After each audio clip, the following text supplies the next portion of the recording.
The training never stops for first responders. Multiple times a year, they get the first-hand training on and in the water, saving people from drowning situations. Water rescue, CPR training, the work of first responders has helped save countless lives. But in many cases, the call for help comes too late. And the statistics are disappointing and scary. Nearly 40 drowning deaths in Iowa since 2016, 9 alone in 2019. And drowning is the leading cause of death for kids 4 and younger. A Pleasant Hill mom is trying to change that. She's teaching kids, even babies, to save themselves, those who are too young to walk or talk. It is a mission Afton Kidman takes personally. It's a rite of passage for many kids, whether they love or hate the water. Yay! But these are not the swimming lessons you're used to seeing at local pools. Train the kids how to be their own flotation device. Good job. Afton Kidman is talking about her work as an instructor for infant swimming resource Survival Swimming Lessons. You're doing so good. She's trained to work with babies as young as 6 months. No matter how they fall in the water, whether that's like feet first, face first, they know how to find the air and to float. The lessons can be difficult to watch, especially with a baby as young as Brooks. Yeah, there was a couple weeks where I wasn't sure if I wanted to come back, but I'm really glad we did. This specific style of survival swimming teaches kids fundamental skills in tiny increments. The beginning, we work on a lot of breath control and teaching them to close their mouth. It builds up to this. She is 11 months old, can't walk. We teach her and kids her age how to roll over and float in the water and call for help. Morgan Eller is also a newly certified ISR instructor. For some reason, my biggest fear was just having my kids drown. So I took that fear and anxiety and channeled it into something that can be used as productive instead of just being scared all the time. ISR Master Instructor Susanna Ponce de Leon has spent nearly 2 months in Iowa training Morgan and Afton. They have to have 7 weeks to dedicate to ISR work. We do academics and we also do in-pool sessions. Has she had anything to eat or drink in the last 2 hours? Yes. This is a one-to-one lesson, and then we can adjust the lessons to that specific child and know what their needs are, what their history was in the water. This is the final week of lessons, and the goal is to simulate real-life situations. Today he's in summer clothes with a real diaper because most kids have their accidents in full clothing, and so it's not a test of his skills, but just so that he can use his skills and clothing to know what it feels like. They understand the reality of water and what it is and how to survive in it.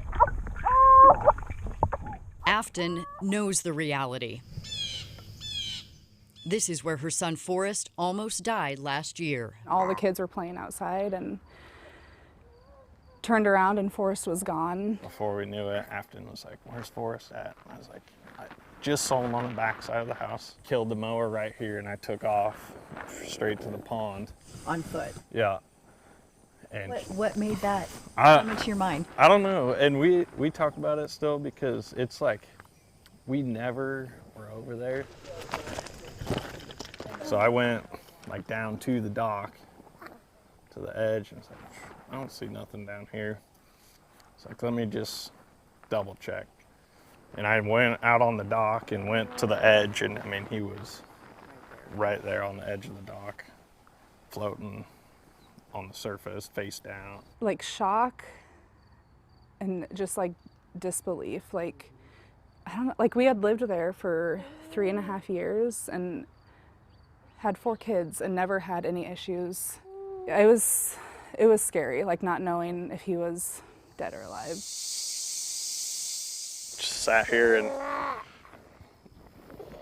I guess I didn't really sit here, but did CPR and Well, you saved his life. prayed, and then they showed up and took over. How many times have you replayed all of that over in your mind? Oh, it's been a bunch for sure. You know, I always like wonder, like, man, if, you know, everything is like, what if? Forrest survived, but he will never be the same. It's hard to like look back at photos and videos of him before. And I feel like I don't want to remember that Forrest because that's hard. It's why Afton decided to learn how to teach survival swimming. I didn't know the reality of drowning. And it's one of those things where you think it won't happen to you. The lessons also teach parents how dangerous floaties can be. Your body remembers what you're doing, and so it's like muscle memory. And puddle jumpers put you in a vertical position, which is known as a drowning position. It creates a false sense of security too. He didn't know what water truly was when he had been in floaties his whole time in the water. Instead of focusing on the past and drowning in their sorrow, the Kidmans try to look to the future. Afton and I were always talking about what is the plan, you know, why Forrest, what's the big plan behind this. A lot of good has come out of it. I mean, we still have Forrest, you know, we're thankful every day for that. I've tried really hard to not have guilt over this because it is an accident, and it was like Jake and I were just doing normal things. It doesn't discriminate who it happens to. It can happen to anyone, and it is important to stress the importance of other ways to protect kids around water. The first is adult supervision. The second is barriers and alarms, things like that. And Dan, parents and caregivers should know CPR. Forrest would be dead if his dad had not known what to do when he pulled him out of the water. You asking them about replaying that in their minds, I just can't imagine as a parent. Aaron, there are people who are not big fans of this. Yeah, some say this style of lessons could cause trauma for little kids. The American Academy of Pediatrics says there's no hard evidence that these lessons lower the risk of drowning. But if you're interested, both Afton and Morgan, the other woman in the story, are now certified and teaching lessons this fall and winter. You'll be able to find all of that contact information on our website, WHO13.com. Aaron, it was a great story, an important story. Yeah. Really important skills for everybody. But when we come